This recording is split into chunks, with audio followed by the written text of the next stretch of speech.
राधे राधे, नमस्ते, good morning. स्वागत है आप सभी का हमारे चैनल पे।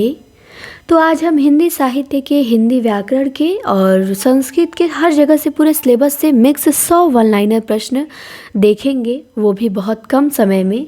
तो ये वीडियो और ये क्लास दोनों आपके लिए बहुत इम्पॉर्टेंट होगी, तो आप लोग इसे पूरा ज़रूर देखेंगे। चलिए समय न गवाते हुए हम शुरू करते हैं। पहला प्रश्न है, कबीर का जन्म स्थान। इनका जन्म कहाँ हुआ था? तो काशी लहर तारा में हुआ था। निधन मगहर में और जन्म काशी लहर तारा में, याद रखेंगे। सूफी काव्यधारा के प्रवर्तक कौन है? तो मुल्ला दाऊद हैं। झटपट, ये कैसा शब्द है? झटपट, तो ये यौगिक शब्द है। झटपट कैसा शब्द है? यौगिक।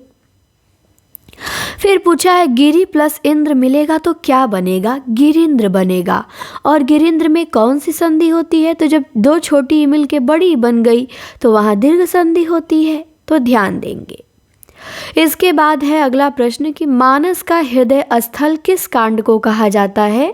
तो मानस का हृदय स्थल कहा जाता है अयोध्या कांड को। मानस में 7 कांड हैं और जो मानस का हृदय स्थल है वो अयोध्या कांड है। प्रगतिवाद शब्द का सर्वप्रथम प्रयोग किसने किया? तो गजानन माधव मुक्तिबोध ने सबसे पहले प्रगतिवाद शब्द का प्रयोग किया। इसके बाद है अनधिकार। ये शुद्ध शब्द है कि अशुद्ध है? तो ये शुद्ध है। अनाधिकार गलती होता है, अनधिकार एकदम सही होता है। इसके बाद है प्रयोगवाद के अगुआ कवि कौन हैं? तो प्रयोगवाद के अगुआ कवि दिनकर हैं। अब प्रयोगवाद के पिछलगुआ कवि कौन हैं? प्रयोगवाद के अगुआ कवि अज्ञे हैं और पिछलगुआ कवि दिनकर हैं, तो ध्यान देंगे। प्रयोगवाद के अगुआ अज्ञे और पिछलगुआ दिनकर। इसके बाद है सुलोचना। ये निबंध है, किसका निबंध है? तो ये भारतेंदु जी का निबंध है सुलोचना। इसके बाद है शोक सभा। ये किसका निबंध है? तो ये रविंद्रनाथ त्यागी का निबंध है शोक सभा। हिंदी में कुल कितने सर्वनाम हैं? तो हिंदी में कुल 11 सर्वनाम हैं। और जब पूछेगा सर्वनाम के भेद कितने हैं? तो 6 हैं। और सर्वनाम कितने हैं? तो 11 हैं। इसके बाद हिंदी का प्रथम नाटक कौन सा है? तो हिंदी का प्रथम नाटक है आनंद रघुनंदन। महाराज विश्वनाथ सिंह ने लिखा है 1700 ईस्वी के आसपास। इसके बाद है राजशेखर, जो संस्कृत के हैं, इनके किस नाटक में 4 अंक हैं? तो कर्पूर मंजरी में। पूरा टीजीटी पीजीटी के 6 पार्ट जो हैं सिलेबस में, हर जगह से आपको इस डायरी, मेरी जो एक दिन में शॉर्ट वीडियो नहीं बनाई थी कि आप लोगों को पढ़नी है, उसमें मैंने लगभग 8000 वन लाइनर प्रश्न बनाए हैं। और वो प्रश्न वासुदेव नंदन से संस्कृत साहित्य, व्याकरण, हर जगह से साहित्य है ना, गद्य विधाएँ हैं, तो हर जगह से मैंने बनाए हैं। मैंने उसे बनाया था कि मतलब ऐसे मिक्स रहेगा तो कोई टॉपिक हमारा छूटेगा नहीं। और आसान प्रश्नों को मैंने उसमें रखा था ताकि जब आसान रिवीजन करना हो तो आराम से इस डायरी को उठा के रिवीजन किया जा सके। तो वही मैं आप लोगों को पढ़ा रही हूँ, क्योंकि एग्ज़ाम आप लोगों का नज़दीक है। धीरे धीरे दिन बीत रहे हैं, पता नहीं चलेगा, एक दिन आ जाएगा परीक्षा की डेट। तो ये वक्त है बहुत मेहनत करने का, खूब तैयारी करने का। ये नहीं देखना है कि 80 दिन बचा है कि 90 दिन बचा है। नहीं, पढ़ने वालों के लिए ये कोई मायने नहीं रखता। जिनको रिजल्ट बनाना है वो दिन रात लगे हुए हैं, तो आपको भी लगे रहना है। और मेरी तरफ से जो होगा बेस्ट मैं करूँगी, क्योंकि मैं नहीं चाहती कि आप लोग सरल प्रश्न गलती करें। तो मैं वैसे तो डेली वन लाइनर आपको ऐप पर मिलेगा, Hindi teachers academy app download कर लीजिएगा, आगाज बैच से जुड़ जाइएगा।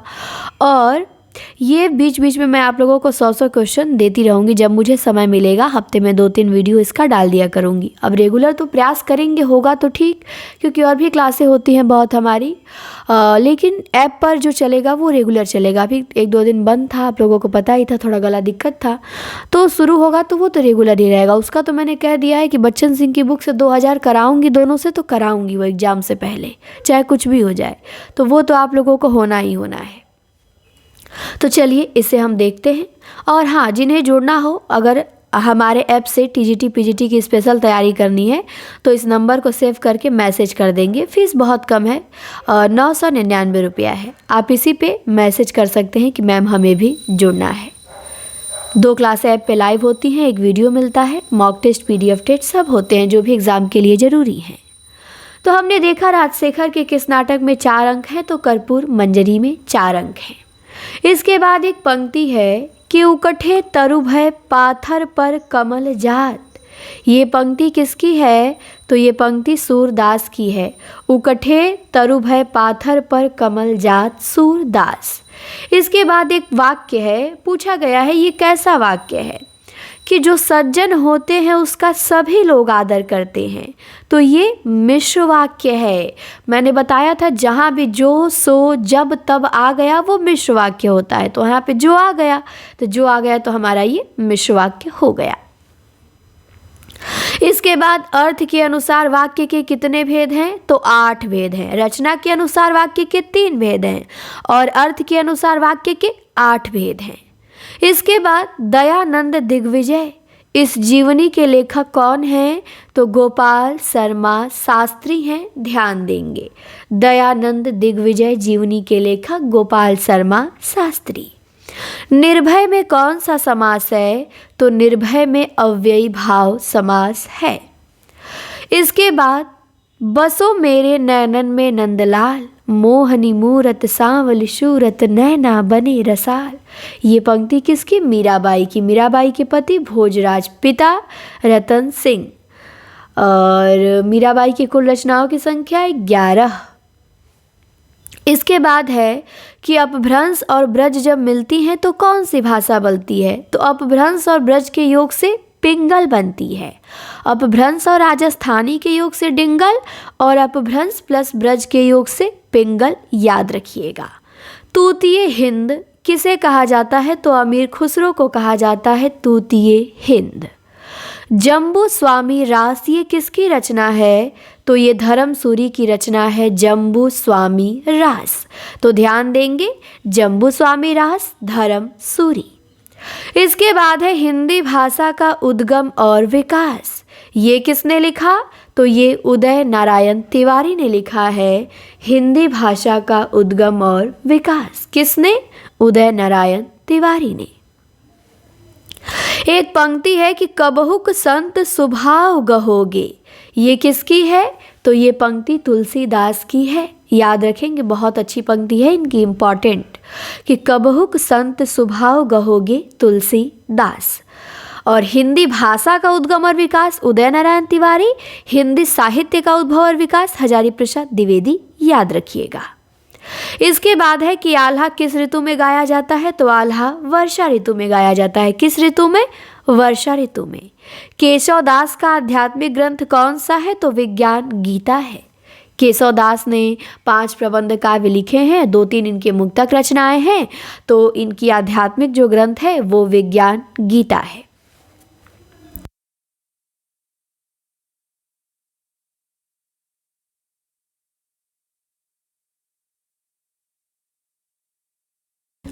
तो हमने एक पेज कंप्लीट किया और मैं नंबर तो नहीं डाली हूँ कितना क्वेश्चन है, बट आइए एक बार काउंट कर लेते हैं कि कितना क्वेश्चन हमारे एक पेज पे है। तो 1 2 3 4 5 6 7 8 9 10 11 12 13 14 15 16 17 18 19 20 21 22 23 24 25 26, मतलब हर पेज पे आपको 26 से 27 प्रश्न देखने को मिलेंगे। 25 से कम नहीं मिलेंगे किसी भी पेज पे। हम लोग 4 पेज यदि पढ़ते हैं पर डे तो 100 क्वेश्चन हम लोग कवर करेंगे, 100 प्लस क्वेश्चन, और वो भी ऐसे क्वेश्चन जो आपके एग्जाम में बिल्कुल पूछे जाने वाले हैं, जिस पे आपकी पकड़ होनी ही चाहिए। इसके बिना आप एग्जाम देने जा ही नहीं सकते हैं। और ये बेसिक से क्वेश्चन है, इन्हें हमें नींद में भी नहीं गलती करना है, इतने ये इंपॉर्टेंट और सरल क्वेश्चन है, इसे कोई नहीं गलती करेगा अच्छा विद्यार्थी। तो हमें भी अच्छे विद्यार्थी की तरह इन सब प्रश्नों को तैयार रखना है।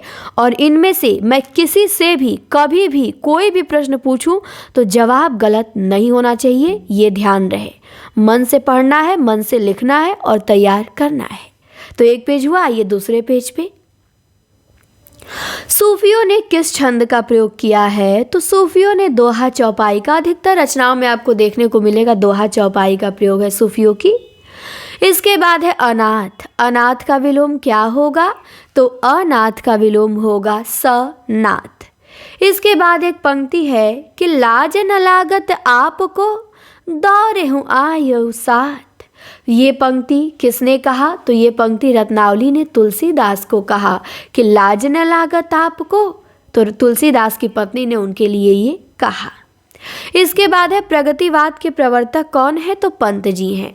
प्रगतिवाद शब्द का सबसे पहले प्रयोग मुक्ति बोध ने किया और प्रवर्तक हमारे पंत जी हैं। इसके बाद है अभी बिल्कुल अभी काव्य है, किसका है, तो केदारनाथ सिंह का है, अभी बिल्कुल अभी। इसके बाद है वर्षा घनपति से घनश्याम तक, ये निबंध किसका है, तो ये हजारी प्रसाद द्विवेदी का है। वर्षा घनपति से घनश्याम तक बहुत चर्चित निबंध है। इसके बाद प्रयोग के अनुसार सर्वनाम के कितने भेद होते हैं, तो प्रयोग के अनुसार सर्वनाम के 6 भेद होते हैं। इसके बाद है नाटक को संस्कृत में क्या कहते हैं, तो नाटक को संस्कृत में रूपक कहते हैं। इसके बाद है कि जायसी की पुस्तक आखिरी कलाम का समय हिजरी में क्या होगा, तो जायसी ने अपनी पुस्तक लिखी है आखिरी कलाम और इसका समय हिजरी में 936 हिजरी, याद रखेंगे शुक्ल जी की बुक में बताया गया है ये। इसके बाद गोबर गणेश का विग्रह कीजिए, क्या होगा समास विग्रह, तो गोबर से बना गणेश, करण तत्पुरुष हो जाएगा गोबर गणेश में। गोबर गणेश निबंध है रमेश चंद्र शाह का।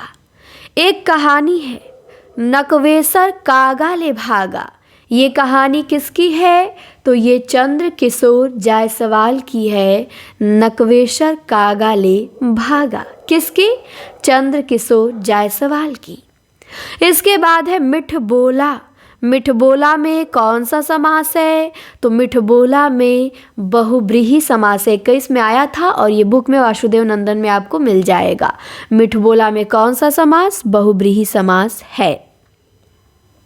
इसके बाद पंडित और पंडितानी कहानी है किसकी, तो याद रखेंगे गिरिजा दत्त बाजपेयी की। ये सब प्रश्न देखने में सरल लग रहे होंगे ना, लेकिन जब एग्जाम में यही पूछा जाएगा और कंफ्यूज हो जाएंगे आप यदि पढ़ के प्रैक्टिस करके नहीं जाते हैं तो इसीलिए ध्यान देना है। पंडित और पंडितानी गिरिजा दत्त बाजपेयी, क्योंकि मैंने एक आदमी से पूछा था, एक लोग से, पंडित और पंडितानी कहानी बता दीजिए, तो उन्होंने बताया मैम गौरी दत्त शुक्ल हैं।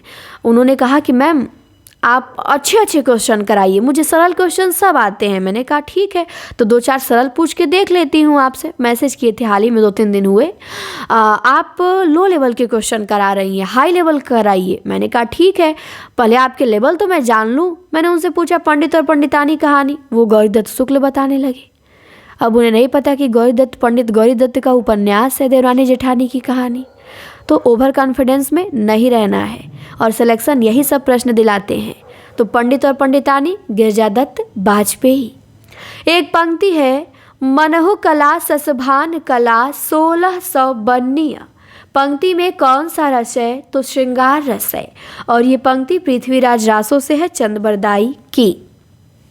इसके बाद हिंदी साहित्य के किस इतिहासकार ने इतिहास को तीसरी आंख कहा है, तो इतिहास को तीसरी आंख कहने वाले हजारी प्रसाद द्विवेदी हैं।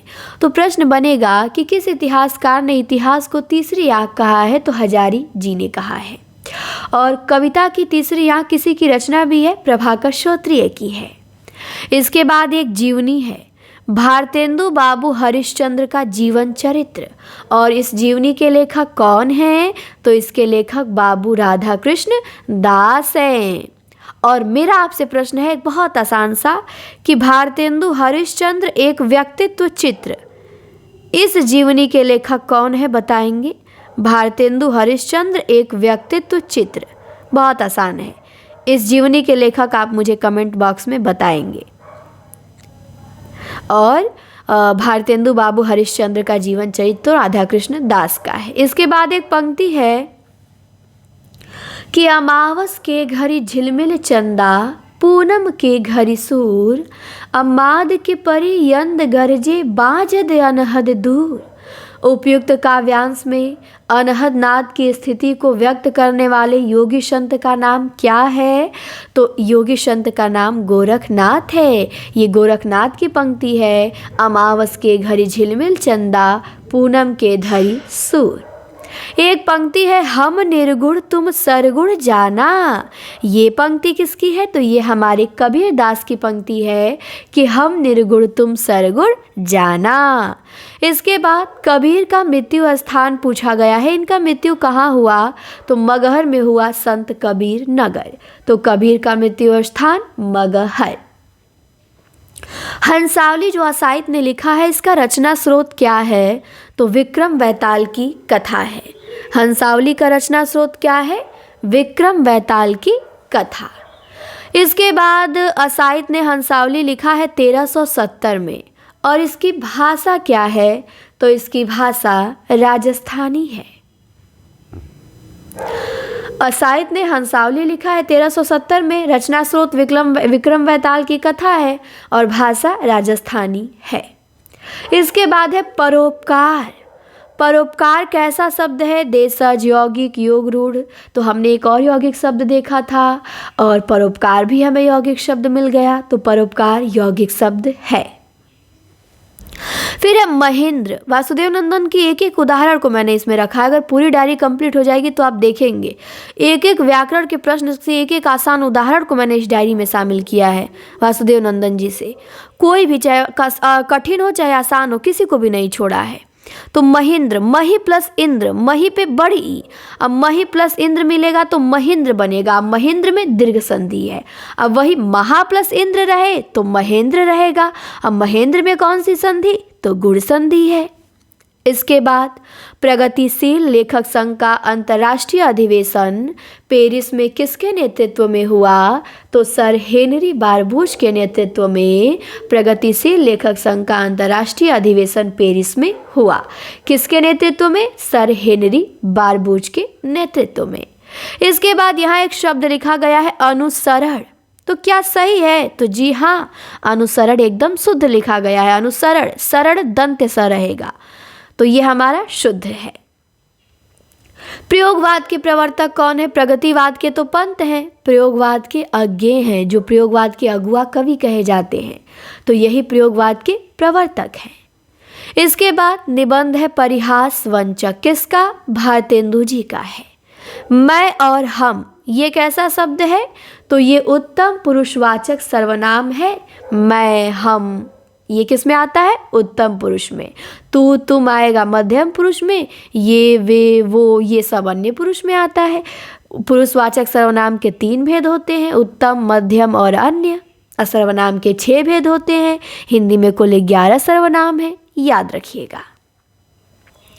इसके बाद है कि वीर सिंह देवचरित ये केशव का कैसा काव्य है? तो ये प्रबंध काव्य है।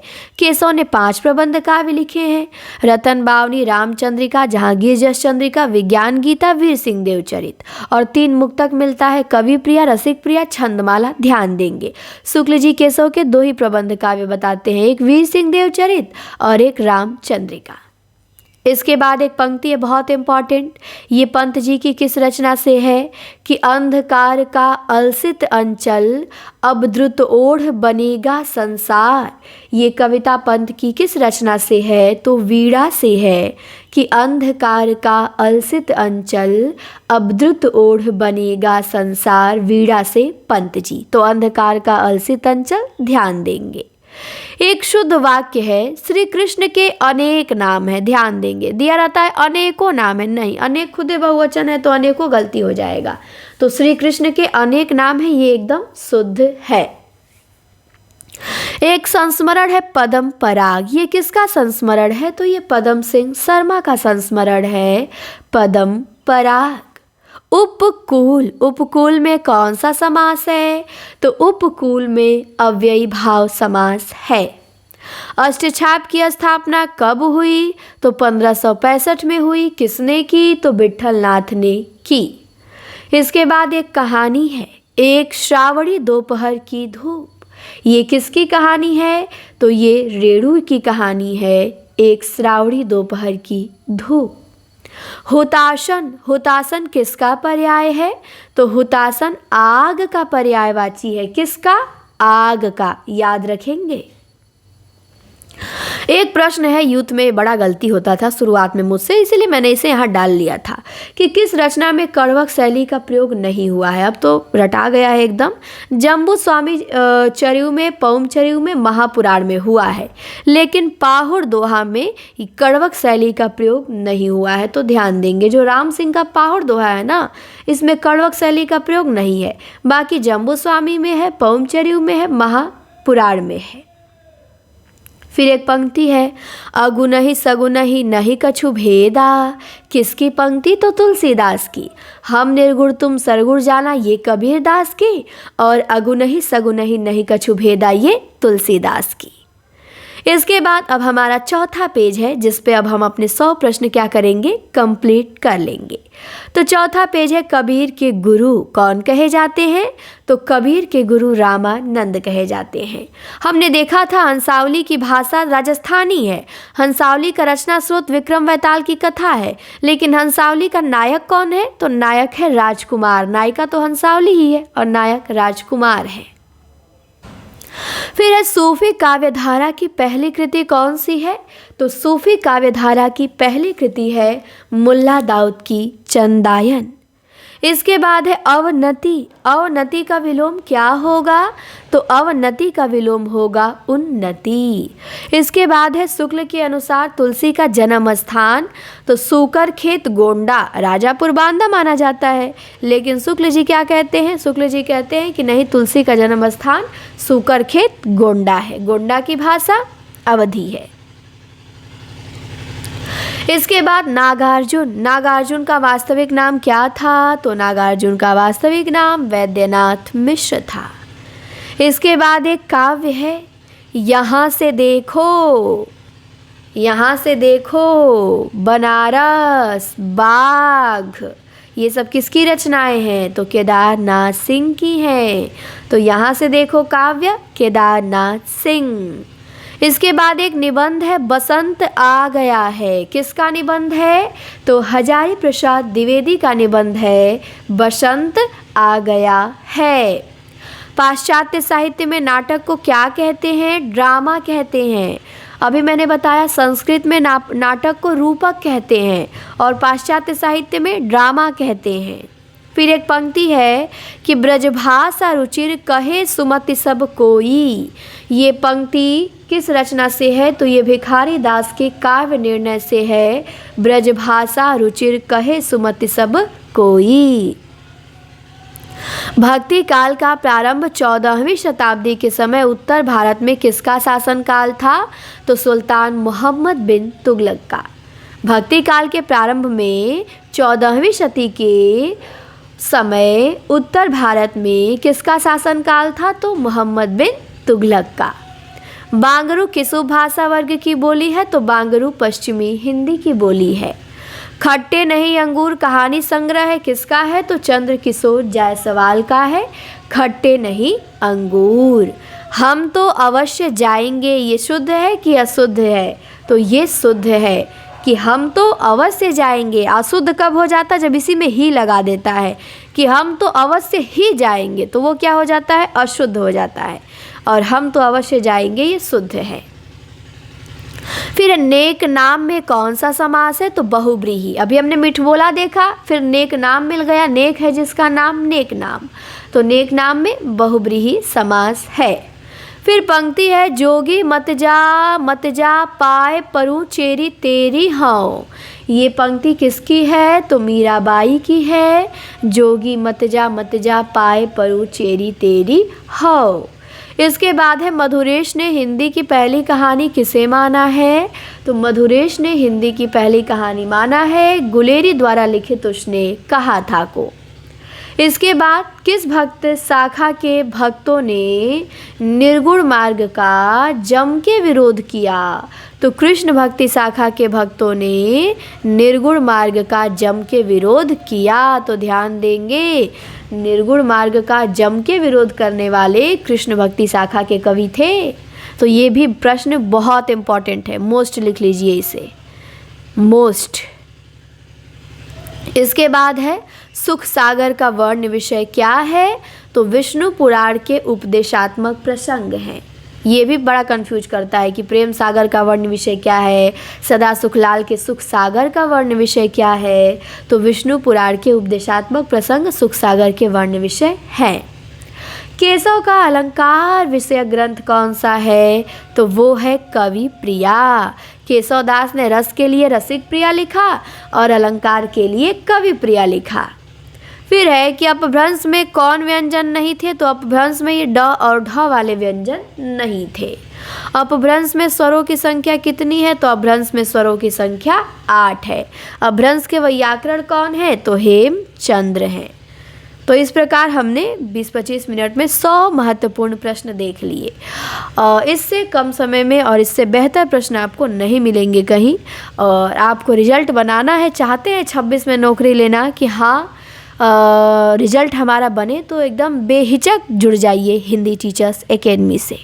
आप मेहनती होंगे और आपको अच्छे कंटेंट की तलाश होगी, तो आपके लिए ये चैनल और ये ऐप और ये क्लास बहुत ही उपयोगी है।